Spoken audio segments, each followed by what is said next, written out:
প্রিয় দর্শক, আসসালামু আলাইকুম। ট্রেডিশনাল বাংলা কিচেনে আজকে আমরা একটি মজাদার রেসিপি নিয়ে এসেছি, জালি কুমড়া শাকের রেসিপি। এটি একটি অসাধারণ মজা রেসিপি। আমরা বাজার থেকে এক মোটা জালি কুমড়ো শাক নিয়ে এসেছি এবং এই শাকটি সুন্দর করে কেটে বেছে ধুয়ে নিব। প্রিয় দর্শক, দেখছেন আমি সুন্দর করে বেছে নিচ্ছি একটা একটা করে। আমরা সবাই কুমড়ো শাক এবং লাউ শাকের রেসিপি জানি, কিন্তু জালি কুমড়া শাকটা আমরা সবাই হয়তো জানি না। সেজন্য আমি আজকে জালি কুমড়া শাকের রেসিপি দেখাবো। আপনারা অবশ্যই বাসায় একবার হলেও ট্রাই করবেন। এটি লাউ কুমড়া শাকের থেকে অনেক বেশি মজাদার হয়ে থাকে।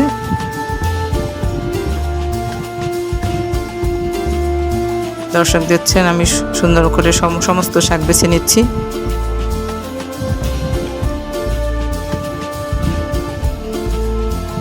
সমস্ত শাক বেছে ধুয়ে আমরা নিব।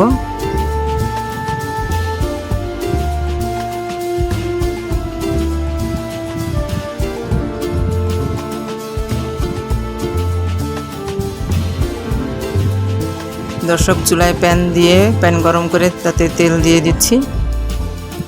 তেল দিয়ে আমরা এই শাকটি পেঁয়াজ কুচি, রসুন কুচি, মরিচ এবং একটু জিরার গুঁড়া ব্যবহার করব। আমরা পেঁয়াজ কুচি, রসুন কুচি দিয়ে সাথে চিংড়ি মাছ দিয়ে সুন্দর করে ভেজে নিচ্ছি। আপনারা চাইলে এখানে পাঁচমিশালি মাছও ব্যবহার করতে পারেন। আমি চিংড়ি মাছ এবং 2 টুকরো রুই মাছে ব্যবহার করেছি, কারণ এটি মিশালি মাছ দিয়ে বেশি মজা। সে কারণে আমি চিংড়ি মাছ এবং রুই মাছ ব্যবহার করেছি। আপনারা চাইলে পাঁচমিশালি মাছ ব্যবহার করতে পারেন, সেক্ষেত্রে আরও মজাদার হবে।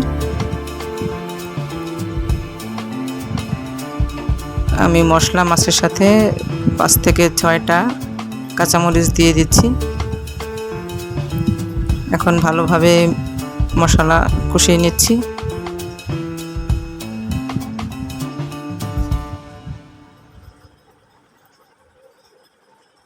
নেড়ে চেড়ে ভালোভাবে মাছের সাথে মশলা কষিয়ে নিব। এ পর্যায়ে আমি 1 চা চামচ জিরার গুঁড়ো অ্যাড করে দেব। জিরার গুঁড়োটা অ্যাড করলে শাকের একটা স্মেল আসে, টেস্টি হয় খেতে।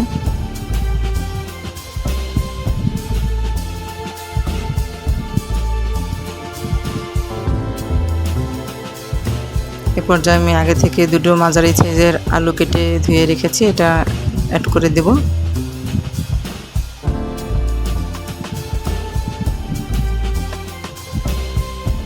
আলু দিয়ে ভালোভাবে আবার মশলার সাথে ভালোভাবে নাড়িয়ে চাড়িয়ে মিশিয়ে নেব।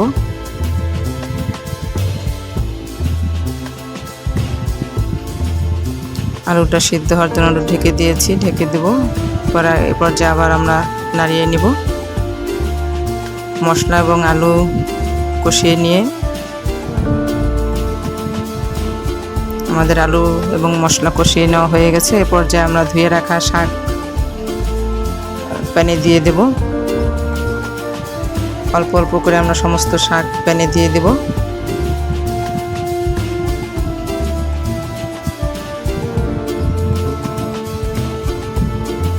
এভাবে আস্তে আস্তে করে আমরা সমস্ত শাক প্যানে অ্যাড করে দিব। নাড়িয়ে চাড়িয়ে কষিয়ে নেব ভালোভাবে।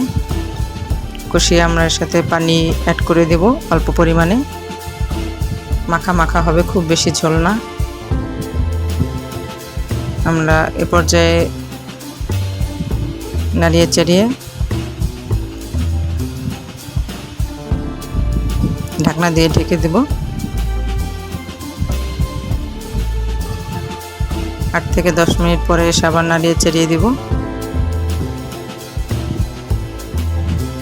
প্রিয় দর্শক, এই শাকটি ঢাকলে তার কালার এবং টেস্ট কোনোটাই চেঞ্জ হয় না। এটা একটু শক্ত টাইপের শাক, সে কারণে এটা ঢাকা যায়, ঢেকে রান্না করা যায়, তাতে কালার নষ্ট হয় না। প্রিয় দর্শক, আমি আবার এসে নাড়িয়ে চাড়িয়ে দিচ্ছি। এ পর্যায়ে আমাদের জালি কুমড়া শাকের রেসিপিটি সম্পূর্ণ তৈরি হয়ে গেছে। আমি নামিয়ে নিচ্ছি। আমাদের অসাধারণ জালি কুমড়া শাকের রেসিপিটি তৈরি। প্রিয় দর্শক, ভালো লাগলে লাইক, শেয়ার, কমেন্ট করে সাবস্ক্রাইব করে পাশে থাকবেন।